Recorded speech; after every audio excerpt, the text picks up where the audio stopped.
Agarang naghatid ng tulong ang Provincial Disaster Risk Reduction and Management Office ng Maguindanao del Sur, katuwang ang MDRRMO ng Sharif Saidona Mustafa sa mga pamilyang naapektuhan ng naganap na insidente ng kaguluhan sa Barangay Datu Kilay at Barangay Datu Bakal.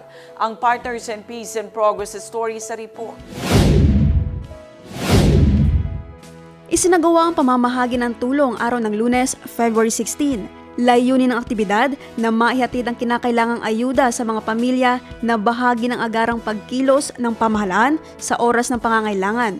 Ayon sa mga opisyal, patuloy ang koordinasyon sa pagitan ng provincial at municipal disaster response teams upang masiguro ang maayos at organisadong paghahatid ng tulong, gayon din ang pagmonitor sa kalagayan ng mga apektadong komunidad.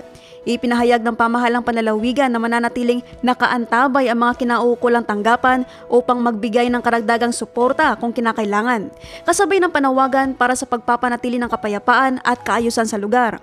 Ang inisyatibang ito ay bahagi ng patuloy na pagsisikap ng lalawigan na palakasin ang disaster response at ipakita ang malasakit sa bawat komunidad na nangangailangan ng tulong. Naphtali Velarde, iMinds, Philippines.